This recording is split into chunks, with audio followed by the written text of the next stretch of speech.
ଢେଙ୍କାନାଳ ସହର ବାଜିଚୌକ ସ୍ଥିତ ମା ବ୍ରାହ୍ମଣୀ ଦେବୀ ଉଠା ଦୋକାନୀ ସଂଘ ଦ୍ୱାରା ପଣା ସଂକ୍ରାନ୍ତି ଉପଲକ୍ଷେ ପଣା ବଣ୍ଟନ କରିଛନ୍ତି।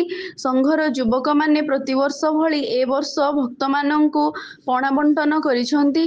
ଏଥିରେ ସଭାପତି ମୁନା ପ୍ରଧାନ, କୈଳାସ ସେଠୀ, ପପୁ ନାୟକ, ଶେଷ ସାହୁ, ଚିଣ୍ଟୁ ସାହୁ, କାଳିଆ, ଶିବା ବାରିକ ଓ କିଛି ସମାଜସେବୀଙ୍କ ସହଯୋଗରେ ଉକ୍ତ କାର୍ଯ୍ୟକ୍ରମ ସୁଚାରୁ ରୂପେ ପରିଚାଳନା ହୋଇଥିଲା।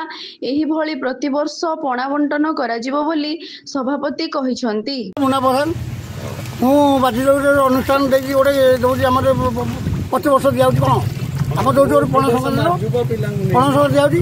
ଆମର ସବୁ ଭାଇମାନେ ସବୁ ସହଯୋଗ କରୁଛନ୍ତି। ଆଉ ଭକ୍ତମାନେ ସବୁ ଆସି ପିଉଛନ୍ତି, ସମସ୍ତେ ଦିଆଯାଉଛି।